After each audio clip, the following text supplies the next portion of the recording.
At ngayon, mga giliw naming tagapakinig, narito ang isa na namang kwento na pinamagatang Silahis sa pakikipagsapalaran ni Kapitan Karyong!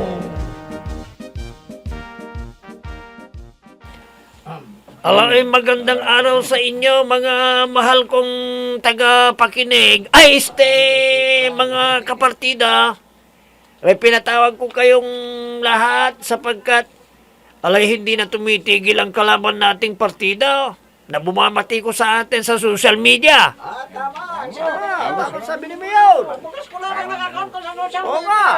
Paniniro na kagad. Yan o, Partino lang sinisilan ang tayo. pinapasa. Paniniro lang yun. Sobra na ang ginagawa nilang pang-paniniro sa atin. Oo, kaya ko kayo pinatawag para pag-usapan natin kung ang magandang gawin para mapabulaanan nating lahat ang mga binibintang nila sa atin. Purong walang katotohanan Pawang gawa-gawa lamang ni dating Vice Mayor Temporosio. Makakainis na siya Sinabi niyang kurap daw ng Oo, partido natin. sino? Samantalang siya ang tunay na kurap. Kaya kailangan nating mapatigil sa paninira nila. Na pinaniniwalang mga tao na hindi totoo yung binibintang nila sa atin. Pabubulan na natin yan. Mayor, meron sana akong imumungkahi kung gusto ninyo. Ano yun, Vice Mayor?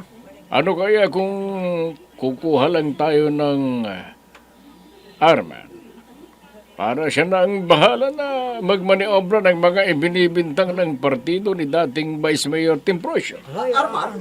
Ito, paano Arman daw? Tapos pinapita ka, dagupan. Paano Arman niya malasiki? Nako, Arman. Hindi Armando Miss lang ng Dagupan Baka si City. Arman yun Ang daming trabaho ng Arman. Arman na yun. Tulad ng public relation, internal relations, community relations, production relations, at iba pa. Ang taong yan, ang bahala sa strategy ng politika. O naintindihan ninyo? Tama! Maganda yung mungkahi mo, Colonel Vice Mayor. Pero sinong kukunin nating Arman? Baka si Arman yan, Ganito, magtulungan tayo na maghanap ng magaling na Arman. Mga kasama? Sang-ayon ba kayo sa sinabi ni Vice Mayor Agaton? Opo, Mayor. Maganda yan. Sige, yan na lang gagawin natin. Sige. Sino man sa inyo ang makakahanap ng magaling na Arman, ay ipagbigay alam ka agad sa akin para makausap ka at matanong ko kung magkano ang talent fee niya.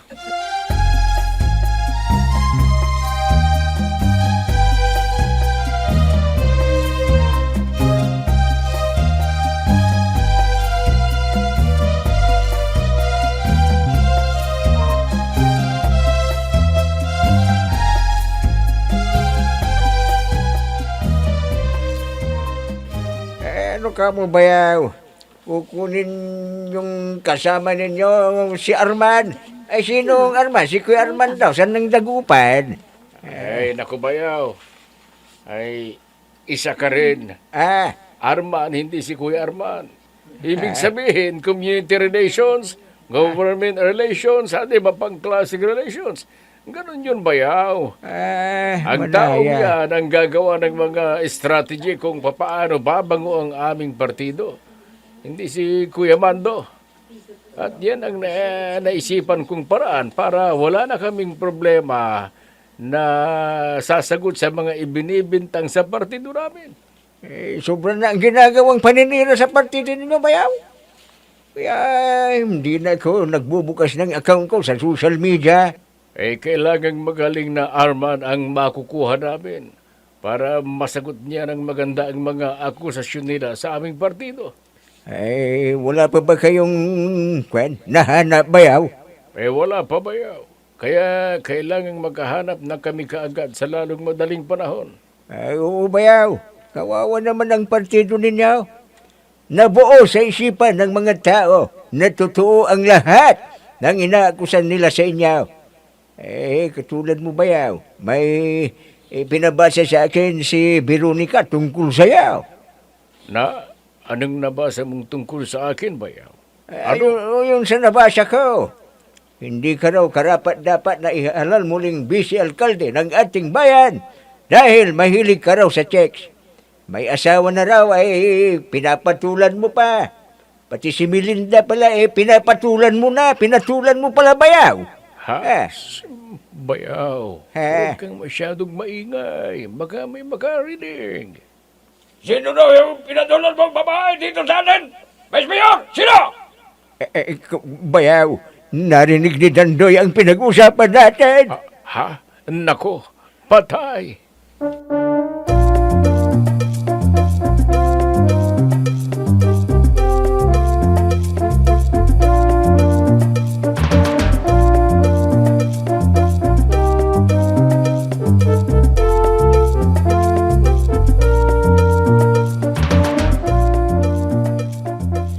Friend, nakita mo na ba yung bagong ipinost nila sa social media? Yung tungkol sa sinabi nilang kurap daw ang partido ni Mayor Gustalvo? Naku, nahuli ka na yata sa balita ngayon, friend. Luma na yan. May bago na naman. Ha? Ano yung bagong balita? Oh, ito, basahin mo. Sabi dito, hindi raw dapat mahalal muli si Vice Mayor Agaton dahil mahilig daw sa chicks at may bago raw siyang chicks dito sa atin. Ano? Sinong bagong chicks niya na taga rito sa atin? Sino, friend? Wala silang binanggit na pangalan. Basta taga rito raw sa atin. Kung ganon, delikado na ang partido nila. Baka, huwag naman sana. Baka, ano? Bakit hindi mo itinuloy, friend? Ituloy mo. Baka matatalong lahat ang partido nila, Vice Mayor Agaton, friend!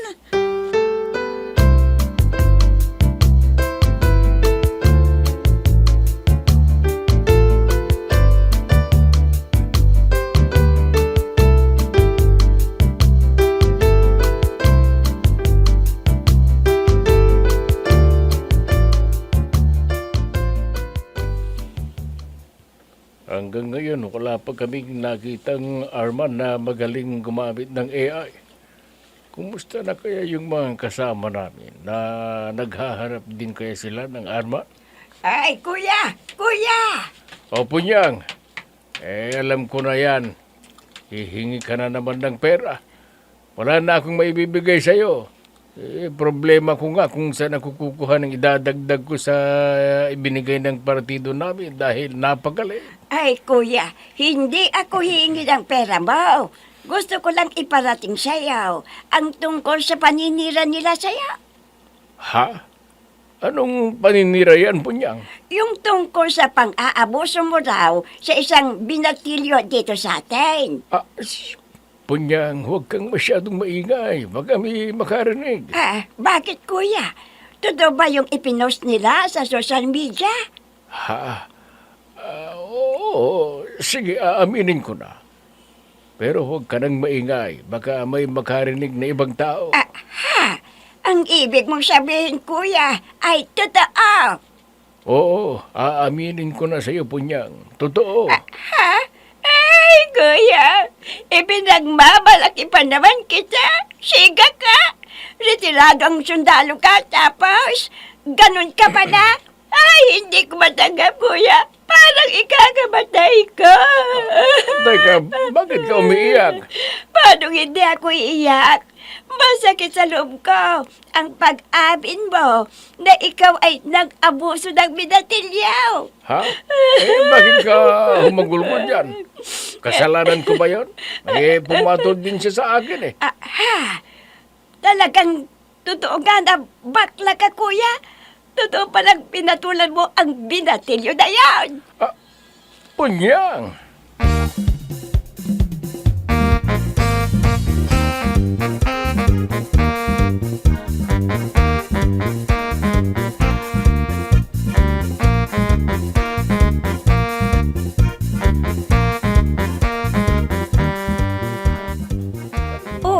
Melinda, ang aga mong nandito sa tindahan nila Darwina. Ha? Kau pala, Pining. Oo. Mag-iisang buwan na akong sales lady nila eh. Alam ko na ang bibilhin mo.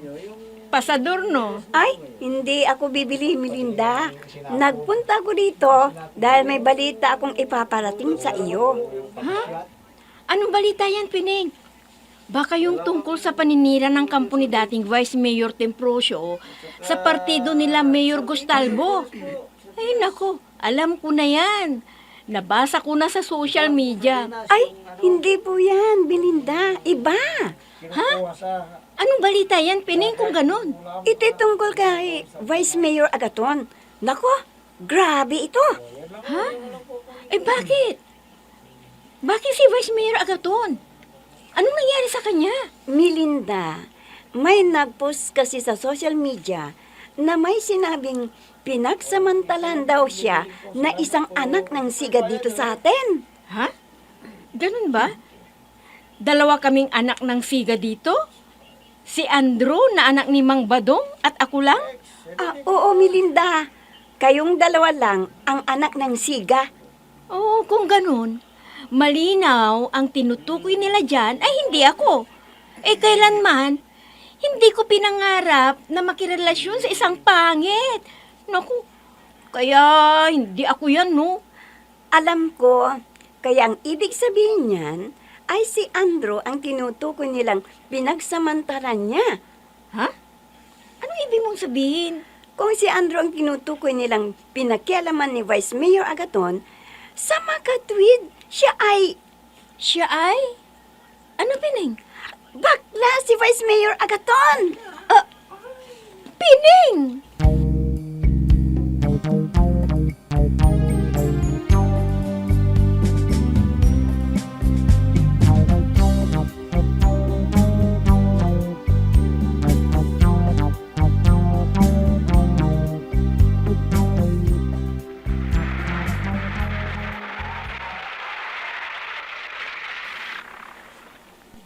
Ano ba itong nangyayari sa akin? Nalampasan kong 3 beses ang bahay. Parang nawawala ang isip ko. Ay, makababa na nga ng sasakyan. Ay, nandiyan na si Vice Mayor Agaton. Totoo kayang iso tungkol sa kanya. Ang mga kapitbahay namin, nagbubulungan sila. Pero naririnig ko, makapasok na kaagad sa bahay. Oh, Kwan, bayaw. Mabuti naman dumating ka na. Teka, bayaw. Bakit ganyan ang itsura mo? Parang may mabigat kang problema. Talagang may problema ako, bayaw. Kaya tulungan mo ako. Ano bang problema mo, bayaw? Nalaman na ba ni Dandoy na may relasyon kayo ng anak niya? Hindi, bayaw. Hindi yan ang problema ko. Kung hindi yan, anong problema mo, bayaw? Sabihin mo naman sa akin, baka matulungan kita. Ay, bayaw. Si Punyang ayaw nang maniwala sa akin. Nabuo sa isipan niyang bakla ko. Ano? Bakit naman, bayaw? Ano bang nangyari? Mabuti pa, bayaw. Makinig ka. At ikukwento ko sa iyo ang nangyari. Makinig ka, bayaw.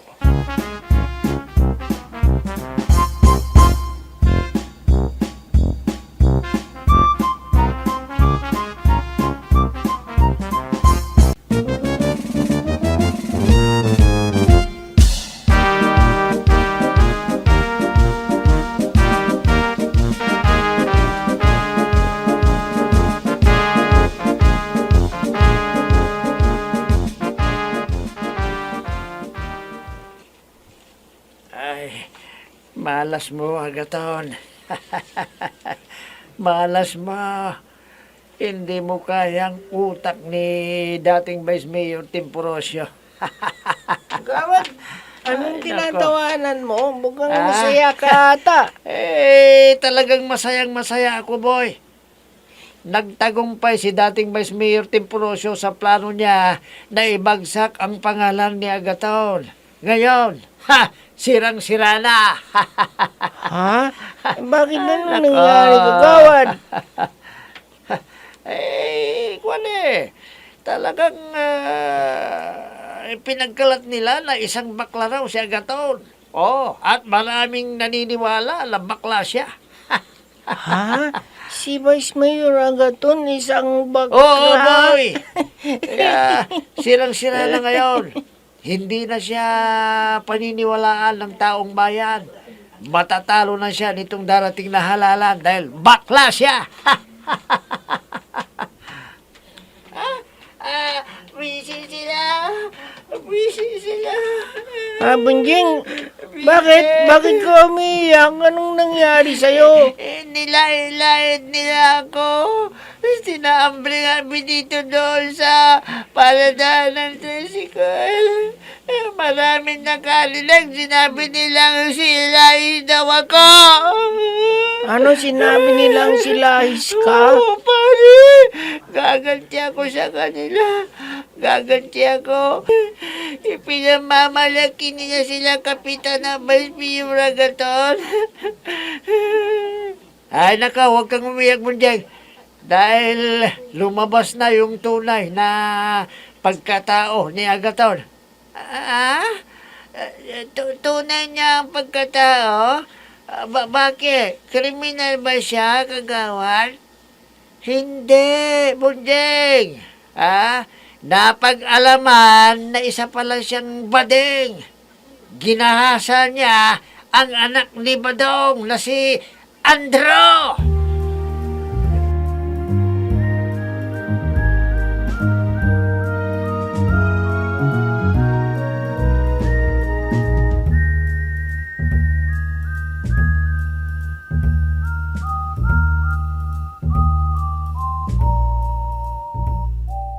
Naku, friend, talagang sirang-sira na si Vice Mayor Agaton. Mahihirapan na siyang mapaniwala ang mga tao. Malamang matatalo na siya. Oo nga Sobra na talagang nagagawa ng social media, no? Kahit anong linis ng iyong pagkatao, kung gusto ka nilang siraan, madali lang. Tulad niyan. O ikaw, friend, naniniwala ka bang silahis si Vice Mayor Agaton? Kung ako ang tatanungin mo, hindi kita masasagot ng oo o hindi Bakit mo naman nasabi yan, Pining? Malay mo, baka totoo nga na nagbago na ang kanyang damdamin. Baka silahis na siya. Pining! Oo, friend. May mga nabasa na ako o nabalitaan ako na mga lalaking kilala nating macho. Marami na siyang babaeng nakarelasyon. Pero mababalitaan mo na lang na naging bakla siya. Parang ganon. Pining!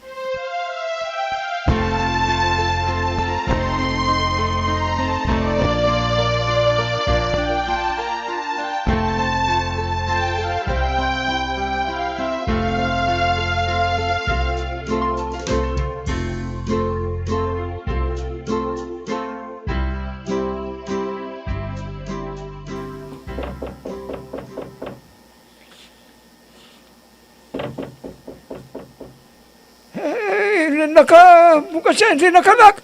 Pumasok ka na. Maupay na aga po sa inyo, Sir Temporosyo. Ikaw pala, kagawad na siya. Maupay na ka rin sa'yo. Sige, maupo ka.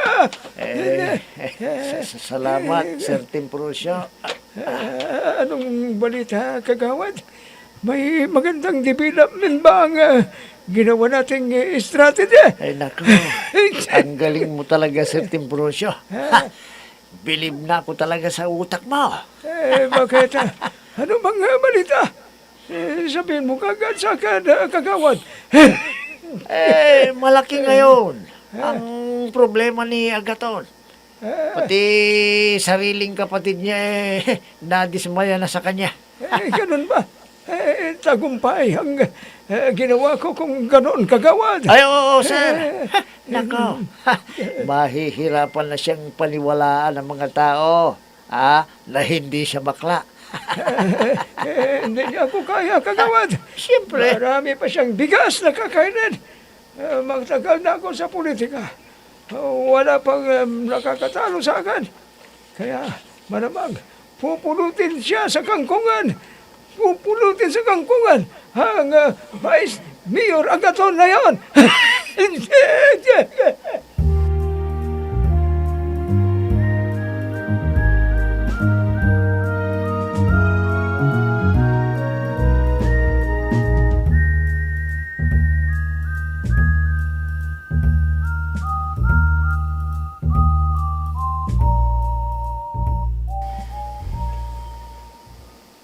Ano ba namang malas ito?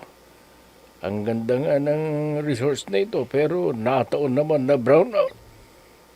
Di bale, ilang sandali lang siguro ay darating na si Mayor Gustalvo. At kasama na niya yung sinabi ng mga kasama namin sa partido na Arman na expert sa AI. Nakakatakot naman dito. Baka natunugan ako ng mga kalaban ko na nagpunta ko rito. Lalo na ang Team Prussia na yun. Baka bigyan na lamang nila akong pagbabaril. Ihahanda ko ang baril ko. Nasaan na kaya si Mayor? May humintong sasakyan. Baka si Mayor na yan. Teka, bakit hindi pa siya bumababa? Ay, buti pa, lalapitan ko na lang. Mayor, ikaw na ba yan? Walang sumasagot. Sino kaya no? Hindi ko makita dahil madilim at pinatay niya ang headlight ng sasakyan niya. Delikado to. Baka ito yung inupahan nilang papatay sa akin. Ha? Sino ka? Huwag! Huwag! Huwag!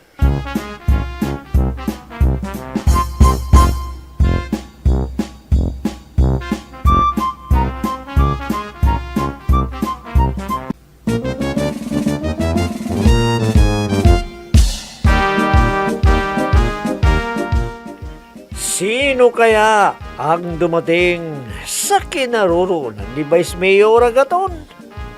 Mga giliw naming tagapakinig, abangan ang susunod na kabanata ng ating kwento na pinamagatang Silahis sa pakikipagsapalaran ni Kapitan Karyong! Mga nagbibigay buhay sa ating dula ay sina Mayra Abrihal Narnola, Susan Malikdam, Robert D. Guzman, Amit Diaz, Oscar Ora, Jun Cabato, Technical Supervision at sa musika ni Oscar Ora, nilapatan ng tunog ni Robert D. Guzman, mula sa panulat at direksyon ni Oscar Ora. Kapitan Karyong! Inihahandog sa inyo ng F3 Recording Studio para sa pambansang radyo ng Pilipinas, Bombo Radio Philippines!